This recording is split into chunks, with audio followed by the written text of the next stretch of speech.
Welcome to the Dear Professor series, where college students who take courses online speak their minds. I am your host and e-learning strategist, Dr. Kellie Alston, who is honored to have a conversation with today's guest as he sheds light on his experiences as an online student. I've been teaching online since 2004 and made the tough decision to obtain my PhD through an online program. So I've been both an online instructor and an online student. As a result, I know that some wonderful things are happening with online programs, as well as some not so wonderful things going on. The purpose of this series is to help professors and students experience a more fulfilling online learning environment by allowing students to reveal their needs and their pet peeves. I hope that this information will support professors in making the necessary changes or adjustments in the design and delivery of their online courses, which should ultimately enhance student success and satisfaction with distance education. So, if you're interested in hearing what students have to say about their lived experiences online, please hit that subscribe button and the notification bell so that every Wednesday at 8 p.m., the latest episode will come straight to you. Also, feel free to comment about anything said and ask questions. If you are listening via a podcast platform, please be sure to follow and rate the series so that your interest and opinion of the show are made known. Today, I am honored to have Mr. Duane Vaughn as my guest. Hi, Duane. Hey, how you doing? I'm doing well. Welcome to the Dear Professor series, Duane. Thank you for having me. I appreciate being on here. Now, Duane, we've made it to the end of April, and I'm a little musicologist. That's what I like to call myself. And I was just wondering, if you had to use a song to express how you're feeling about 2024 thus far, what would it be? I think a song that would describe 2024 so far, I would say, Yeah, Glow. It's a new song. And I'm just feeling that. Like, she was Glorilla. I don't know if you're familiar with her, but I feel like that was like she was really talking her stuff, and I felt that. So that's how I feel about 2024. Okay, so you having a good year so far then? Yeah, I'm having a great year so far. That's wonderful. Now, Duane, tell us a little bit about yourself. Okay, so well, first off, I'm a senior at Morgan State University. I study industrial engineering. What else would you like to know? Whatever you want us to know about you. Okay. You got any little hobbies or anything that you want to share? Well, I'm from Chicago. Okay. Hobbies I like to do. I like to go to the gym. I like to work out. I like to play ball. I like to stay active. Of course, I like to have fun, as anybody young would like to do. Yeah, that's pretty much me. So tell us, you said you're a senior, so are you graduating in May or December? When would you be graduating? I'm looking to graduate in December. Okay. And industrial engineering, I love that. What made you go into industrial engineering? Well, in industrial engineering, I actually I didn't really know what I wanted to do before college, but as I got into college, I wanted to become more behind the scenes person, and industrial engineering kind of was in that direction. A lot of people always said I was good at math, so I tried it out and I actually liked it. So if you could go ahead and just put your ideal job out here in the atmosphere, what would that be? My ideal job, so I'm looking to be in supply chain management around that area. That's really my dream job. Okay. You got a specific company you thinking about? I would like to work with. It's a lot of company or a lot of fields I would like to work in. Maybe amusement parks or clothing stores or even sports arenas. Oh, yes. Okay. All right then. So let's talk about these online courses, Duane. What's your general experience with taking courses online? My general experience with taking courses online, I would say there were different experiences. So it's two types of there are classes where you actually go to them online and you view them online, and then there are classes where they just give you assignments and tests online. So those two experiences are different. Obviously, the one where you don't actually have to go to class can be a little bit. It can be easy and challenging because you're not actually talking to a teacher or actually seeing a teacher, where versus if you go to class online and you're viewing it online, you can still talk to a teacher or a professor. Right. So you talking about like the asynchronous course is where you don't have a special class time. You just kind of go by the deadline and syllabus and submit everything. And then the synchronous, you're saying you have those live sessions like on Zoom or whatever they might have, Blackboard, Collaborate, or whatever your university uses, where y'all can actually come together at the same time? Yes. Okay. So what's been your experience with those? Have you had more of one than the other, or do you like one more than the other? Well, I've experienced more over Zoom because obviously COVID happened back in 2020, and that's when the online going on Zoom kind of started. Mm-hmm. So I've experienced that more. And at first it was challenging, but I guess it became a little easy after a while. But at first that was a little challenging. So which one do you like the best, if you had to choose? I mean, I would say the deadline. You like the asynchronous classes? Like, yeah. Because you work at your own pace. I work at my own pace instead of going to a class time. I kind of learn it on my own. Right. So do you feel like you are being not getting a full experience, like you're teaching yourself in those classes, or not? I think for either one, I don't think you're really getting the full experience. Okay.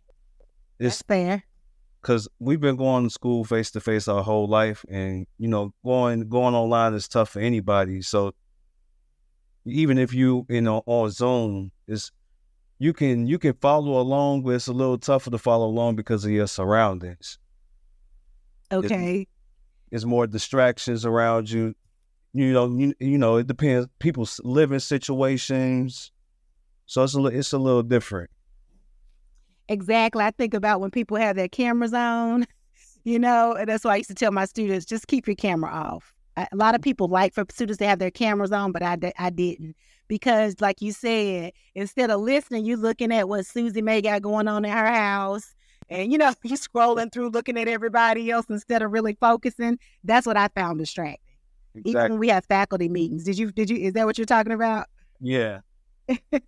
Those distractions for sure, because some people, I've seen people do stuff online on Zoom course that it will distract the whole class and nobody's really paying attention to the professor. He or she may not know what's going on because they're teaching. So right.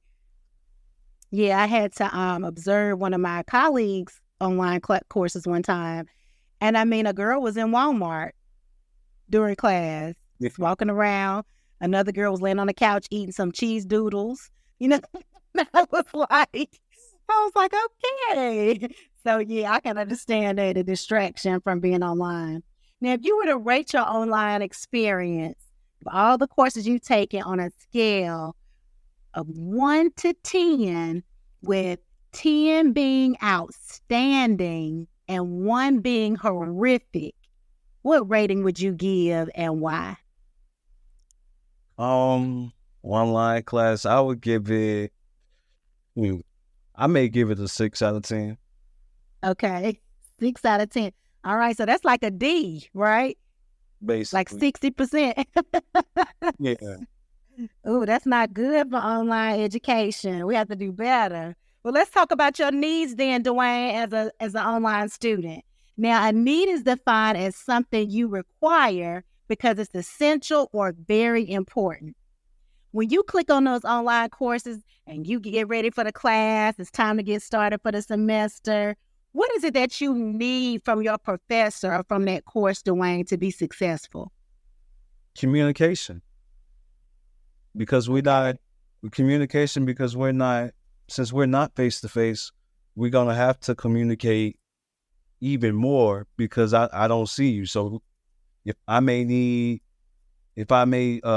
need help or something with an assignment, I would need you available because we're not face to face. So communication is the biggest thing to make online courses go successful.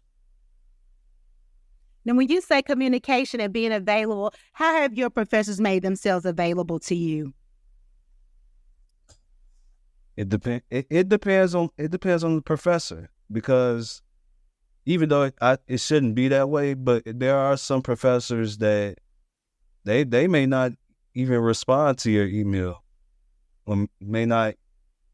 You got to send them three or four emails for them to respond. So that's a problem, and I understand they have other people to teach, but I feel like that's what comes with the job as well. Right. So that's how I feel about it. So when they make themselves available, you need them to respond to their emails. What would you say is a good amount of time? 24 to 48 hours or 24 hours? What's a effective amount of time to communicate and respond? Well, I always try to send my emails in business hours between 9 to 5. Okay. If they can within 24 hours. Right. Because I know we all go home and check our emails after a while. So I would say, but 48 hours is not bad either, depending on what the assignment is and when did you send the email. Because if you send it on a Friday, some professors not going to check their email during the weekend. They may not see it till Sunday night or Monday. So it depends on when you send your email as well. Yeah. So did your professors ever have like office hours where you could meet with them? Maybe on Zoom or over the phone or something like that to make themselves accessible? Every professor has office hours, so that should be the time you try to get to them as well. Mm-hmm. Every professor should have office hours for the most part. Okay. So communication was one of your needs. What other things did you need to be successful from that professor or that class?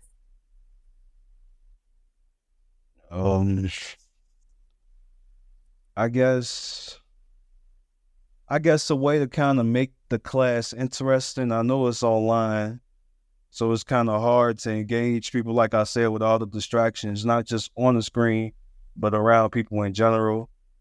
So I think a way to kind of engage people online so they can pay attention and not focus on the distractions going on. So can you tell us, what are some ways to keep you interested? Are you talking about during the live sessions? Yes. That you all have? Yeah, during the live sessions. Okay. So what do they do? Do they do games or like polling you? What have they done in the past that made it more interesting during those live sessions? Can you remember anything? Well, like you said, they have done games. I forget the trivia app that you play online. Kahoot. Yeah, Kahoot. And they do the Kahoot online, and yeah, like games and polls. I think that will help more because it will keep people paying attention now, especially if it may be for a grade or for attendance or participation grade or something like that. That would really get people paying attention. Do you find that student presentations make it interesting or not? No, I don't think most people pay attention, especially to the presentations. I mean, because when I present, I'm worried if I'm worried if people even paying attention to what I'm saying. Right. Some people are actually not paying attention. So you got communication, and then to make the class interested. Did you have any other needs, or those your major ones? Those are the major needs. It's kind of hard. I know it's hard with online, especially because we've been going to school our whole life face to face. So once you go online, it's a little difficult. And it's interesting that you would say that, because you would think your generation might find it easier since you all have grown up in social media, with commenting, and y'all have Snapchat and all these different platforms. And so what do you think makes it hard? I know you said the distractions, but what else do you think makes it difficult for you to learn online? I just think it's the cell phones. Oh, I mean, okay. everybody, especially when they're at home, they're used to picking up their cell phone and scrolling down the timeline or on TikTok or doing something on their phone. Right. And so it just requires more discipline, right, to say, put that down and get focused on your laptop or your desktop, whatever you need to be doing. Yes. Yes, because, you can be on social media for an hour and a half and don't even realize it. It's that easy. You will not know. I'm telling you, you don't have to tell me. I know I took a Instagram break for like 5 months. I got so much done. I took the app off my phone, and I had gotten a new phone, and I didn't put it on that one. And so I was like, wow, this is like, you forget life before social media. Yeah. I was like, now I see how I was having a hard time grading all those papers because I was on Instagram for an hour. You like looking for your grade because I'm on Instagram for an hour and a half. Right.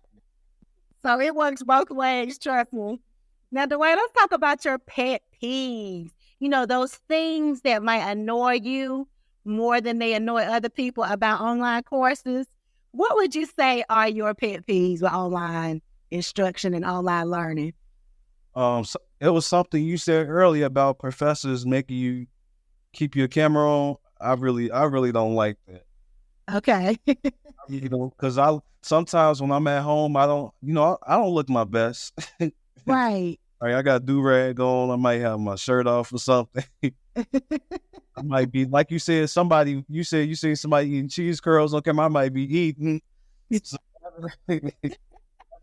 Exactly. See, I understand you. So that's why my students would, I'd be like, Duane, turn your computer off, please. I mean, you're not your computer. Don't turn your computer off. Your camera off, please. They used to be so happy in my classes that they didn't have to have the computer on, because sometimes our classes would be in the evening, and people coming from work or whatever, they might have their robe on,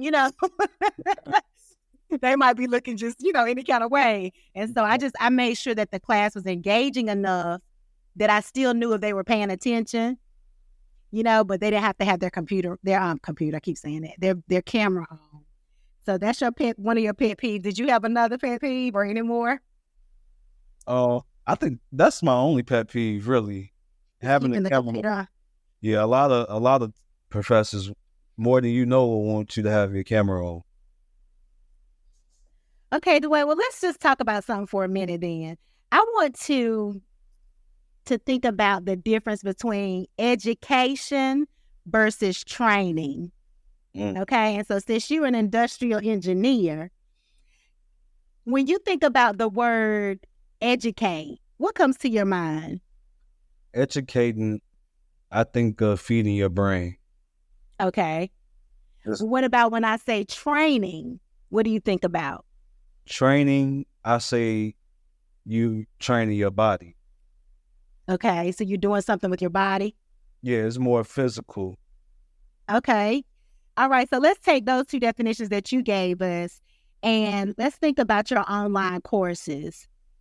When it comes to the courses that you took based on those definitions that you gave, did you receive more education or more training, or was it balance between the two? I say more education Okay. because I think for training, especially for engineering, you definitely have to be more hands-on to really Right. understand what you're doing. And so how did you take any of your industrial engineering courses online, or were they other courses? No, I took more general educations online, but engineering, I have to be. None of my classes is online like that. Oh, you had to be in the classroom for I have those. class for those. Fantastic, because I was wondering about that. I was going to ask you what kind of assignments they gave you online, in line with industrial engineering that made it more like training, more active learning. Well, I can say during COVID, Mm-hmm. we did do. I was in engineering classes during COVID. So during COVID, I think they sent me a package, and we had to do a lab. It was Okay. a virtual lab that we did online, and we had to we basically had to follow what they were saying online and fill in the answers. So that was the most closest thing we did to training. Other than that, online for engineering, yeah, it was mostly education. Okay. Well, thank you for sharing that, because I was wondering. I haven't had an industrial engineer or anybody in engineering period to interview, and so I was just wondering how the online courses would be for you all. Because I really think for you to get the best return on your investment in college, you need a mixture of both. You need that that basic knowledge, but you also need to apply your knowledge and actually learn by doing and being trained so that you're prepared for the marketplace. Yes, you spot on with that one. Well, Duane, we made it to the end where we have our Dear Professor segment, and you get the opportunity to share your heart with a fellow professor that you have in mind. So I want you to imagine that there's an online bulletin board with sticky notes or messages from students to their professors. What is the note that you would leave one of your online college professors? Okay. So no, I will leave. So dear professor, please let's communicate well so we can have a smooth and going semester. Oh, okay. So you made it short and sweet. Yes. That's all I need is great communication online and we good. You know what, Duane? That is the theme of every interview, the issue with communication. And students often feeling like they don't get enough of it, or they don't get it in a timely fashion. And so you have that commonality with everybody I've interviewed. Communication has definitely been talked about. What were you wanting to say? I was, yeah, that's the main thing that goes around campus is we just want professors to communicate with us because Right. we are paying our money to go here, and we want to learn, we want to graduate on time or whenever we can graduate. We want to graduate. We don't want to be here for the rest of our lives. So let's just let's just communicate. We'll get off your hands real quick. Right. Have you found the communication issue to be a problem with your advisors as well, or is it just your professors? Woo, yeah. Advisors might be worse than the teachers. Professors. I've heard that too. I thought about it because you said you don't want to be there for the rest of your lives. So I've heard some students say that, it prolonged their graduation because their advisor didn't tell them the right, courses to take, or that something was only offered once a year, or, those kinds of things. And they told them too late. And so they end up being in college for a whole extra year, waiting to take one class or two classes. So that made me think about them. You said we don't want to be here for the rest of our lives. Wow. That's crazy that actually happens everywhere. And I've been through that as well. I'm actually going through that. So yeah. Mm-hmm. So we need some training for these advisors on communication and for the professors on how to communicate better. Yes. Well, as we close, let me just share my takeaways from today's conversation. Basically, Duane, when you are taking courses online, you need two things. You need communication. You want your professor to be available. and you prefer them to respond to you within 24 hours, maybe possibly 48, depending on what the concern is. And then you also want them to make those live sessions interesting, whether that's using games, using Kahoot or polling, but to make it interesting so that you're not distracted by the students in the classroom. And you want them to refrain from making you have to show your face on that camera during those live sessions. Did I share that accurately? Yes, you did. Fantastic. Well, Duane, I want to thank you so much for spending time with me today and giving us a peek into what it's been like for you as a college student taking courses online. I appreciate your willingness to share and hope that students and professors were blessed by our conversation. I wish you well in industrial engineering. I hope that you get the job of your dreams. And happy graduation in advance. Thank you. Now, my dear listeners, thank you for joining us. I'm only going to ask you to do one thing this week, and that is share this series with 3 people. There's a share button on your favorite podcast platform. So just send that link to somebody that you know that might enjoy these kinds of conversations with students. And if you're on YouTube, there's a share button just below this video.